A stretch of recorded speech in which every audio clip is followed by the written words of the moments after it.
Hey, welcome to DittDott. My name's Amanda. Today, I'm kind of playing around in the kitchen. I had the idea to make some homemade chicken taquitos, and so I'm just kind of making things up as I go, as I usually do. I made some dough here that I'm gonna attempt to make homemade tortillas. I haven't done that in a while, so I thought it'd be fun to do. And then on my back burner over there, on my back burner over here, I have some chicken poaching. And so my idea is I'm going to make the tortillas, add some chicken, cheese, roll them up, and kind of lightly pan fry them. Oh, and then I'm gonna make some rice in the Instapot, like a Mexican rice to go along with it. And then for something green, I decided I wanted to make a homemade coleslaw. Coleslaw dressing is really simple. You just take some prepared mayonnaise, whatever brand that your favorite. And this scales up and down, super easy, just however dressed you want your coleslaw. Now you can use fresh squeezed lemon juice, or I always keep this lemon juice not from concentrate on hand. So I'm gonna put a splash of that and a little bit of sugar, white sugar, which we'll taste it in a minute. And salt and pepper, and that is literally all a coleslaw dressing is. I'm curious, like taquitos are kind of like a Tex-Mex type thing, and I'm gonna do like a Spanish rice, which also is probably more Tex-Mex than actual Spanish.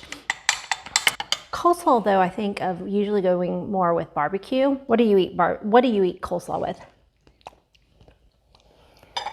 Oh, that's good. So you want it to be, you know, a little bit tangy from the lemon juice, and just like, I mean, you can make it as sweet as you want. I don't want it very sweet, so I just put a little bit of sugar. And I'm gonna pour this on.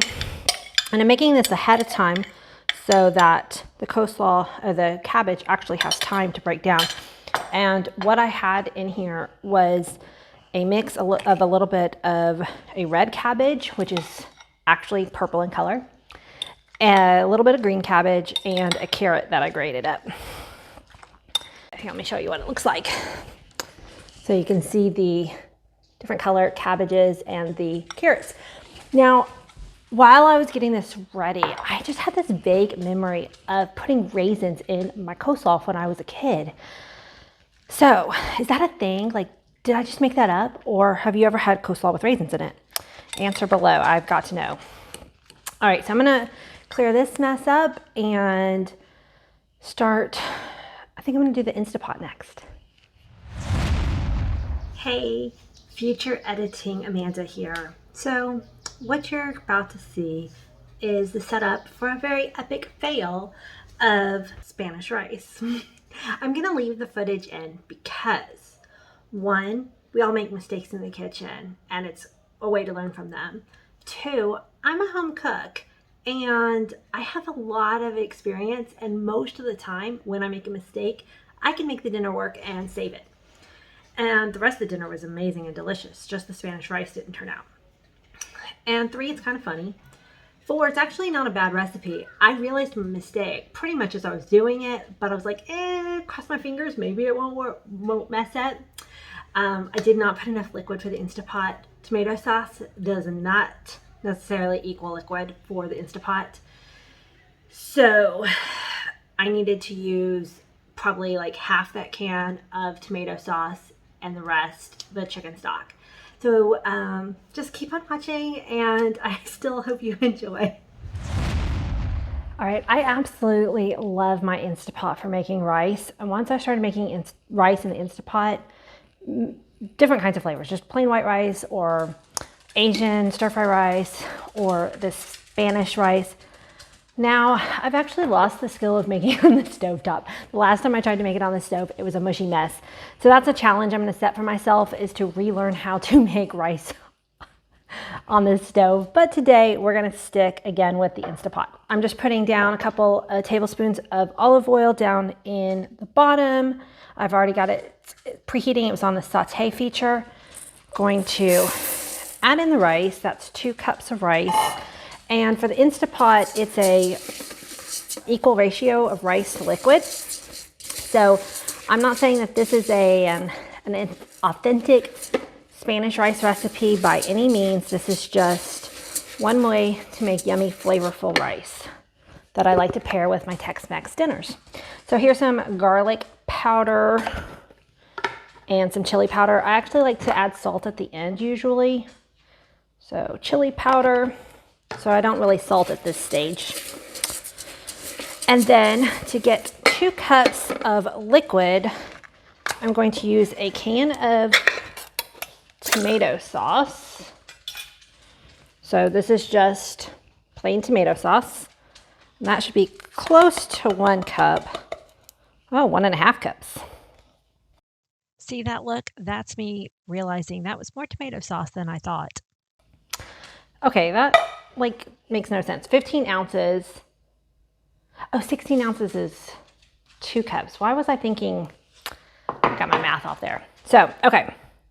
Now I'm going to add a can of diced green chilies. Oh, and that brings me right up to my 2 cups. I've never actually measured this before because I always top it off with just a little bit more chicken broth too. I mean, because the chilies are kind of a solid, kind of a liquid here. So I was trying to make it easy for y'all, but see, I never measure anything. I always just kind of go by feel. So I'm going to pour this in.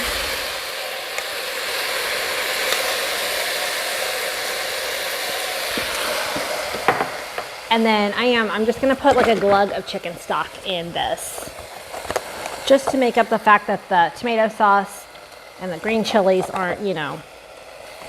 No, Amanda, the past. Keep pouring more. You need more broth. Completely 100% a liquid, I guess. I don't know. That's just what I do. I'm gonna give this a nice good stir. Maybe I usually only half a can of tomato sauce. I don't know. It's been a while since I've done this. It's gonna be very tomatoey. And then I'm gonna turn it off, put the lid on, and then hit the rice button. Just right here. All right, we'll be back in a minute. All right, now here's the coolest trick ever for shredding chicken if you have not used this method before. So I just poached 2 chicken breasts in some water. Takes about 20 minutes. I bring it to a boil, then lower it down to a simmer because you don't want the meat to get tough if it's at a boil. And then I checked with my thermometer to make sure it's 165 degrees. So I'm gonna pour off this water and then I'll show you my cool trick. Okay, I actually poached it with a couple of cloves of garlic and a bay leaf. I'm gonna leave the garlic in here, but I am gonna pull out the bay leaf. So now my oven is off, like there's no flame on it, so you could move this over to the counter or whatever. But you can do this in a stand mixer, or I usually just pull out my quick hand mixer and you just put it down on the chicken and turn it on.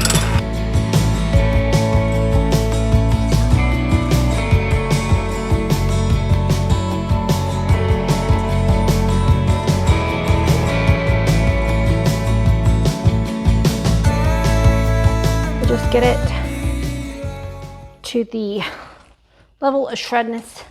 Is that a word? The level of shredness that you want. All right, I'll put this up in a second. And like I said, I am making some taquitos. So I'm gonna add some more of these diced chilies that I have. And I'm gonna try this. I've never tried it. It's called Red Duck Mild Taco Sauce. I'm gonna stick my finger in it. Whoa. I'm gonna stick my finger in it and taste it. Yeah, it's good. Nothing special, but it's good. I just wanted to go something easy this time and not make my own sauce. And this is organic tomato paste, and it's like all organic, real ingredients that I would use in my kitchen. So when a jarred sauce doesn't use preservatives, then I am happy to use it. I'm going to stir it up. I just want to get the chicken to have some good flavor. Now, I didn't salt this chicken when I was cooking, so I'm going to add a little bit of salt to it. Yeah, add a little bit more of this. I don't want it to be saucy, but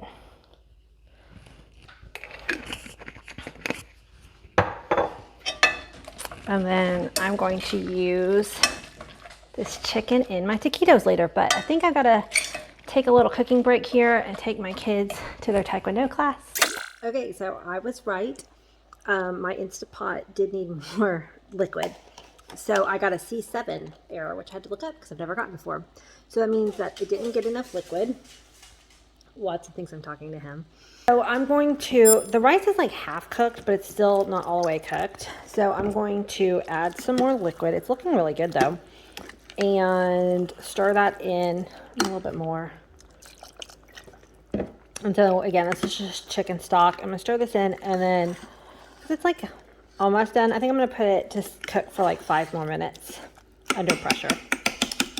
All right, and then we'll check on it again. All right, since I'm getting a little fancy tonight with all of these side dishes and all that, I decided I'm gonna crisp up my chicken. So I lined some foil because we're getting fancy, but I don't want that much extra cleanup. And I spread my chicken out on this cookie sheet, and I'm gonna sit it under the broiler. And what that's gonna do is get the edges of the chicken a little crispy, which I find quite delightful when I'm eating taquitos. So, into the oven. We will keep a very close eye on it while we're rolling out some tortillas. All right, so this dough was just 3 cups of flour, a teaspoon of baking powder, 1 teaspoon of salt, 1 cup of warm water, and 1/3 cup of olive oil.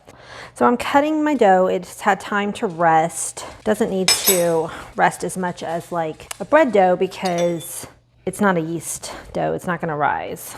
Just cutting it up into little balls, halving each half as I go. So I'm gonna get 8 out of this. I'm gonna line up all my dough balls. I actually do have a tortilla press, but I honestly, I don't know if it's not a good one or what, but it doesn't really do much. So I find just taking the time to roll them out by hand with a rolling pin works for me. So I will get these rolled out and we'll convene in a minute. All right, guys, so I don't know about the rice. I'm just ignoring it right now. We'll see if we can actually save that. I've got my tortillas rolled out, and I hope to goodness they're not gonna stick to each other. I ended up making 16. I probably won't make that many taquitos, but I decided to roll out all my tortillas, and then I'm gonna make however many taquitos I get, and then the rest I will just fry up like normal tortillas. Let me get some water. All right, so in one of my recent videos that I made these Southwest chicken enchiladas. I guess I'm on kind of like a Southwest Tex-Mexy kind of theme lately, but those also used raw tortillas. That's where I got this idea, and I'm like, oh, it's such a brilliant way of cooking. Those I actually baked, so if you want to bake these, you could bake them, but I wanted to try that recipe actually fried their tortillas, and so I want to try. I don't normally fry food. I don't like it. It's so messy. But I kind of want to try to do it. I'm gonna roll this up, and I'm using the water to wet the dough so that it'll stick. And the ends are open. That's kind of one of the tricky parts of frying these. It's kind of a light pan fry. Okay, let's just hope all my tortillas didn't just stack up. I knew I should have put parchment paper between them. We'll just rename this show, What Not to Do in the Kitchen. It's all good. Seriously, that's how I cook all the time. I'm just like, make it work, cooking on a whim. Oh, that could be the name of my channel, Amanda, Cooking on a Whim. That describes me so perfectly. I looked up consistently inconsistent, but I think that might be someone else's channel, because I'm also very inconsistent. But it's all about having fun. So I'm using quesadilla cheese, whatever that is. It's probably super Americanized, but. So I'm putting the meat and cheese down at one end, and then just rolling tight again and wetting. And I'm going to make up however many of these that I can. I'm not gonna stick these together. This is I'm just using as a holding plate, so that way when I go to fry, I'm not trying to make them up as I fry. So I'm gonna put together a bunch of these and then I'll meet you over at the stove. Okay, I thought to myself, I said, self, we should probably do a couple of these up before we turn on the camera. But then I'm like, what fun is that? Because the fun is seeing Amanda mess up. So, I don't really have a deep frying thermometer. Yeah, this one only goes up to 220, so that's not gonna work. So you want your oil to be about 350 to 365.